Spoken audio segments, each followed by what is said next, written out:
Hello everyone, my name is Matt Scorpion and welcome to the video covering all of the new weapons in the Bungie 30th anniversary event. Now I will tell you there are one or two that are not so easy to get just because of wear. There are a lot that are weird looking, but bear with me, they are still worth it, and there are several other new things to go through. So, kicking off with the brand new exotic weapons available in Destiny right now. You might notice that there is two quests you get right off the bat. Now, one that I have not finished and I'm dying to do after I finish these videos is the Forerunner, which is basically a Destiny 2 reprisal of the old Halo Magnum. It is literally a sidearm that also takes special ammo, I think I heard, but there are some very cool things that this gun can do. First off, the intrinsic trait, which is pretty much its frame. Oversized sidearm with extended range, heavy caliber rounds, and fires full auto with increased rate of fire. Deals increased precision damage to unshielded targets. So likely, if it's unshielded in the Crucible, it's likely only going to take a one tap in the, spirit of the Magnum. As well, it does have a pace yourself. Tapping the trigger gives this weapon less recoil and improves accuracy. Basically functions exactly like a Halo Magnum. Now, the catalyst itself, I forget where the catalyst drops. I think it drops from ranking up Xur's reputation and opening the chest in his horde after a certain amount, but basically it makes it so that after you, I forget specifics, but it's basically converting ammo into a literal frag grenade from Halo. I'm not even joking when I say that. The catalyst makes it do frag grenade stuff. Now, that being said, in the trailer we see it for a brief moment. Whether or not it one-shots, to be seen. I'm pretty sure people have already sorted that out, but there's other details to be found. Now, the only other exotic that actually does come straight off the bat, I don't know if there's any more little hidden bits around, but this is plenty enough for me. Gjallarhorn has made its debut to Destiny 2, as some of you have now known. Now, of course, it is a short quest. You do have to do the dungeon first, so if you need people, I would recommend just LFG and Quick One. You don't really need conversation, but this dungeon is honestly amazing. I would love taking people through this myself, just because of some specific details. But going over the Gjallarhorn itself, Wolfpack rounds. Rounds fired split into tracking cluster bombs upon detonation. That is super handy for ad clear, as they don't just miss, they actually seek out the targets. And as well, a new perk that is making this super meta, Pack Hunter, gain increased handling and reload when standing near allies. Firing this weapon also grants Wolfpack rounds to nearby allies wielding non-exotic rocket launchers. Now, I haven't done so much testing with this one, but there is one thing I can guarantee, and that is lasting impression sticky rockets get benefited from Pack Hunter. Yeah, lasting impression, which is pretty much some of the biggest damage you can get outside of maybe explosive light and Argent ordnance. Yeah, that does get affected by Pack Hunter. So, if you have one Gjallarhorn and 6 lasting impression Heads and Vengeances, that might be crazy. But, of course, it does have a catalyst as well, and the catalyst does give it a second shot, and as well, final blows with Wolfpack rounds specifically spawn faster, more powerful missiles at the target's location. I do believe that means Wolfpack rounds get more aggressive if Wolfpack rounds kill, or just the rocket kills itself. Either way, it makes the cluster bombs more gnarly. Now, that is all of that. There is no exotic armor that's new to this. It's mainly exotic guns, and there are a few, well, I know there are for Cali. One sec, where's sidearms? There is a ornament for this. Whoa, I like that look. That's basically just Braytecking it out. But of course, there are ornaments for Gjallarhorn, which, like I said, I do have a video on how to earn this one out. I carded it at the start of my reset. I'll card it now. If you want this one, there's a specific way you have to do it through the dungeon itself. I don't know if it'll work before you get the rock. Actually, no, it will. I think it did. But as well, there is the Gunker, I think it is, which basically just turns it into a old army-style Gjallarhorn, which, after looking at the new Hraesvulgur, I think that's how you pronounce it, but the new one looks way better than the other one, even though Gjallarhorn still is an amazing, beautiful gun. Now, blasting through our legendaries, we have a few new things. I forget specifically everything that might be new, but one thing I can say right off the bat is there is a brand new pulse rifle to make you BXR all the way to the end. Now, there is the BXR-55 Battler, which is basically a recreation of the Halo battle rifle full zoom scope. I'm not even kidding. It's not the traditional. It's more like the Halo battle rifle scope. But at the same time, the legacy frame, customized frame, and dramatically increased accuracy, stability, and targeting while hip firing.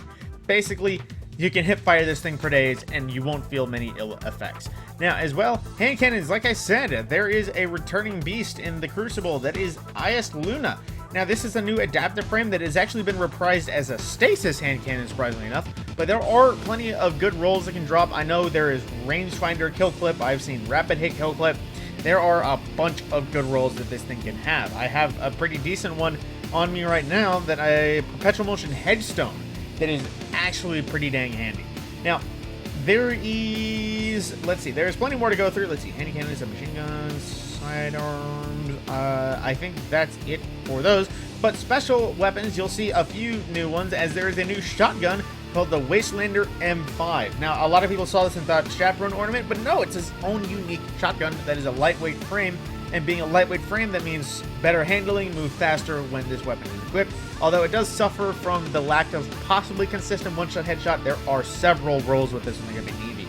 I had one that I was using in the dungeon just yesterday that was lead from gold 1-2 punch that I was actually enjoying a lot.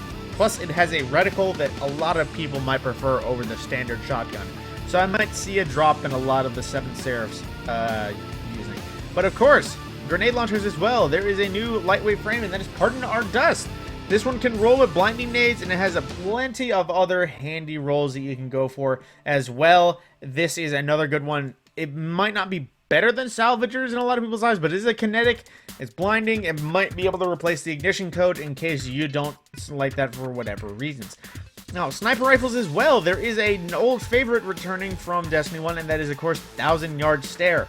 Now, I don't need to say much for this one in the Crucible because not only adaptive, it has one of the shortest zooms in Destiny history, as well as the fact that it can straight off the bat roll quick draw snapshot.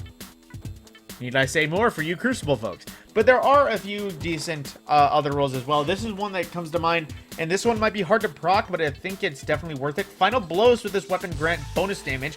While this buff is active, grenade or melee kills with the same damage type, basically void abilities, greatly increase its damage and duration. This can roll on other weapons, I forget what, so there are options for all elements. You don't need just void subclasses for this, but you can. And one very big wave that people might not have been seeing or realizing how big a wave, the first legendary trace rifle has been added to Destiny in the Retrace Path, which is supposed to be some sort of knockoff pulse carbine combination of a sentinel beam. This one does have some gnarly rolls too. I mean, it's a legendary trace rifle that can roll with subsistence. Basically, it can be, what's it called? Not Skyburner. What is it? Prometheus Lens, but without the exotic slot. Need I say more? Not even kidding. Need I say more?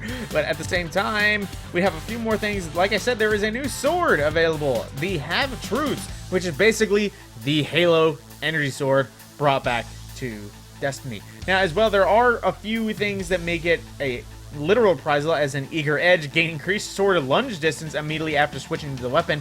It even has a little sword reticle from old Halo's past. Now, there is a void equivalent of this one, literally just called the Other Half, which is supposed to be, I suppose, the other half of this sword, as it is split in half. But it's on light.gg, it has rolls, it's not here anywhere.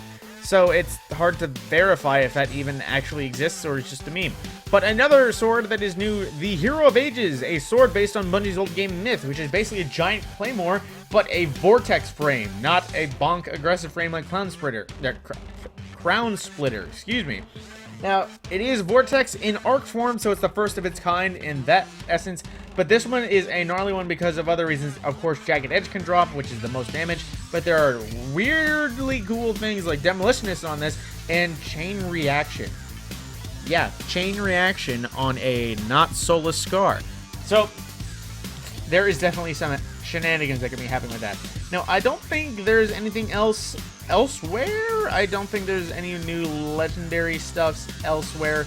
That, yes, I do think that is actually all the new weapons that I can think of off the top of my head. Now, let's see. Did I miss anything? Wastelander. Wait, what is blinking? What did I miss that I did not pick up once more? Oh, wait, it's over here. Oh my god, how did I forget Matador? That's right, Matador 64 has come back in a lightweight precision dust rock frame. When I say dust rock, it means that it is a precision but not slug. It is basically just a super extended range thing. This is I can't believe I forgot this one. I've gotten so many already.